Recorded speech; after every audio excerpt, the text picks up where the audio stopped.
Hello दोस्तों, आज हम लोग जानेंगे प्लासेंटा प्रीविया के बारे में। प्लासेंटा प्रीविया क्या होता है, कैसे होता है, किन कारणों से होता है, प्लासेंटा प्रीविया के क्या क्या लक्षण होते हैं, और अगर किसी को प्लासेंटा प्रीविया है तो उसमें क्या क्या रिस्क फैक्टर हैं, कौन कौन सी परेशानियों का सामना करना पड़ सकता है। तो चलिए शुरू करते हैं।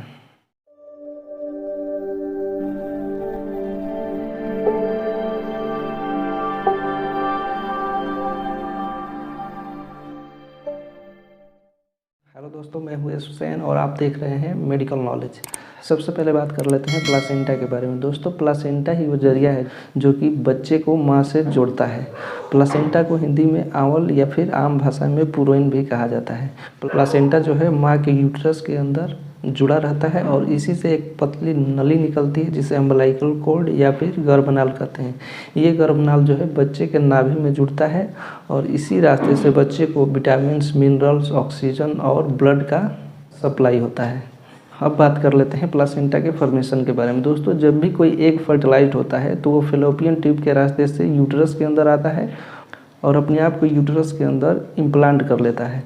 जिस जगह पर इसका इम्प्लांटेशन होता है वहीं पे प्लासेंटा का फॉर्मेशन होता है। ज़्यादातर तो प्लासेंटा का फॉर्मेशन जो होता है वो यूट्रस के अपर सेगमेंट में ही होता है, लेकिन कई बार होता है किसी कारण से ये एग्स जो होता है वो अपने आप को अपर सेगमेंट में इम्प्लांट ना करके नीचे की तरफ आ जाता है और वहीं पर इसका इम्प्लांटेशन हो जाता है। तो जिस जगह पे इसका इम्प्लांटेशन होगा वहीं पे प्लासेंटा का फॉर्मेशन होता है। तो जब ये प्लासेंटा का फॉर्मेशन यूट्रस के लोअर सेगमेंट में यानी सर्विक्स के आसपास वाले एरिया में हो जाता है तो उसे ही प्लासेंटा प्रीविया कहा जाता है। प्लासेंटा प्रीविया के कई स्टेजेस होते हैं, कई प्रकार होते हैं। प्लासेंटा प्रीविया को 4 भागों में बांटा गया है: low lying placenta previa, marginal placenta previa, partial placenta previa और कंप्लीट प्लासेंटा प्रीविया। सबसे पहले बात कर लेते हैं लो लाइंग प्लासेंटा प्रीविया में। इस कंडीशन में ये होता है कि प्लासेंटा का फॉर्मेशन इस प्रकार होता है कि प्लासेंटा का ज़्यादातर जो हिस्सा होता है वो अपर सेगमेंट में होता है और कुछ हिस्सा जो है वो लोअर सेगमेंट में होता है। इस कंडीशन को हम कहते हैं लो लाइंग प्लासेंटा प्रीविया। आप देख सकते हैं ये लो लाइंग प्लासेंटा प्रीविया, इसमें ज़्यादातर हिस्सा जो है यूट्रस के अपर सेगमेंट में है और कुछ हिस्सा जो है वो लोअर सेगमेंट में है, लेकिन अभी भी ये सर्विक्स से काफ़ी दूर है। इसे हम लो लाइंग प्लासेंटा प्रीविया कहते हैं। अगर किसी को लो लाइंग प्लासेंटा प्रीविया है उस कंडीशन में बहुत ज़्यादा रिस्क नहीं होता है, उस कंडीशन में नॉर्मल डिलीवरी हो सकता है।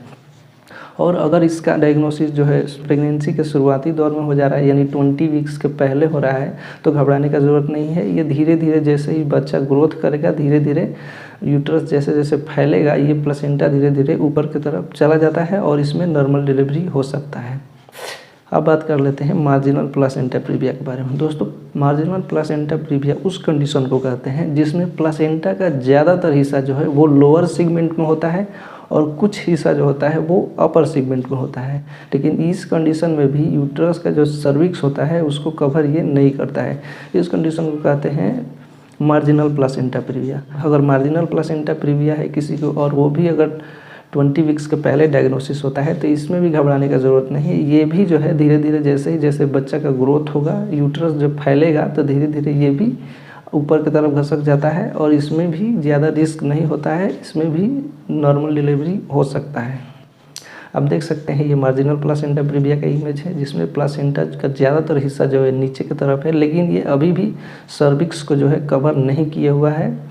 इस कंडीशन में ज़्यादा रिस्क नहीं होता है। अगर पहले डायग्नोसिस हो जा रहा है तो घबराने की ज़रूरत नहीं है। ये जैसे जैसे बच्चा ग्रोथ करेगा यूट्रस का फैलाव होगा ये प्लासेंटा धीरे धीरे ऊपर की तरफ घसक जाता है और इस कंडीशन में भी नॉर्मल डिलीवरी हो सकता है। अब बात कर लेते हैं पार्शियल प्लासेंटा प्रीविया के बारे में। दोस्तों, पार्शियल प्लासेंटा प्रीविया उस कंडीशन को कहते हैं जब प्लासेंटा का फॉर्मेशन इस प्रकार होता है कि प्लासेंटा नीचे होता है और ये सर्विक्स जो होता है, इंटरनल ऑस जो होता है, उसको आधा कवर करता है। इस कंडीशन को पार्शियल प्लासेंटा प्रीविया कहते हैं। आप देख सकते हैं ये पार्शियल प्लासेंटा प्रीविया है जिसमें प्लासेंटा जो है वो नीचे की तरफ है और ये सर्विक्स को आधा कवर कर रहा है। अगर आपको पार्शियल प्लासेंटा प्रीविया है इसमें जो है नॉर्मल डिलीवरी में कुछ रिस्क हो सकता है। अगला जो है वो है कंप्लीट प्लासेंटा प्रीविया। दोस्तों, कंप्लीट प्लासेंटा प्रीविया जैसे कि नाम से ही पता चल जा रहा है कंप्लीट प्लासेंटा प्रीविया, इसमें प्लासेंटा का ऐसा फॉर्मेशन होता है कि प्लासेंटा जो है यूट्रस के सर्विक्स जो होता है या इंटरनल ओस जो होता है उसको पूरी तरह से कवर कर लेता है। कई बार ये होता है कि प्लासेंटा पूरा यूट्रस का जो मुंह है उसको कवर किया हुआ है और उसके ऊपर से जो है बच्चे का हेड होता है। इस कंडीशन को कंप्लीट प्लासेंटा प्रीविया कहते हैं। इस कंडीशन में तो बिल्कुल भी नॉर्मल डिलीवरी पॉसिबल नहीं है। इस कंडीशन में नॉर्मल डिलीवरी कराने का कोई रिस्क लेना ही नहीं चाहिए। अगर डॉक्टर आपको कहता है कि आपको कंप्लीट प्लासेंटा प्रीविया है तो बिल्कुल भी रिस्क ना लें। आप देख सकते हैं ये कंप्लीट प्लासेंटा प्रीविया है जिसमें प्लासेंटा पूरी तरह से सर्विक्स को कवर किया हुआ है। अब जान लेते हैं इसके लक्षण के बारे में। अगर किसी को प्लासेंटा प्रीविया है तो उसके अंदर क्या क्या लक्षण देखने को मिल सकते हैं। दोस्तों, प्लासेंटा प्रीविया का मुख्य जो लक्षण होता है वो है वेजाइनल ब्लीडिंग। दोस्तों, वेजाइनल ब्लीडिंग होता है और पेनलेस वेजाइनल ब्लीडिंग, यानी किसी प्रकार का कोई दर्द नहीं होगा, कोई तकलीफ नहीं होगा, उसके बावजूद भी ब्लीडिंग शुरू हो जाता है और ब्लड गिरते रहता है। कई बार ऐसा भी होता है कि पेशेंट बिल्कुल भी रेस्ट में है, किसी प्रकार का कोई फिजिकल एक्टिविटी नहीं कर रहा है, ना ही कोई वजन उठा रहा है, उसके बावजूद भी जो है ब्लड गिरते रहता है। इस ब्लड का कलर जो है वो डार्क होता है और गाढ़ा होता है। अगर ऐसा सिम्टम अगर प्रेगनेंसी के दौरान आपको मिलता है तो तुरंत डॉक्टर से संपर्क करें, आपको प्लेसेंटा प्रीविया हो सकता है। डॉक्टर आपका अल्ट्रासोनोग्राफी करा के आप इसका डायग्नोसिस कर सकते हैं और आपको बता सकते हैं कि आपको किस प्रकार का प्लेसेंटा प्रीविया है।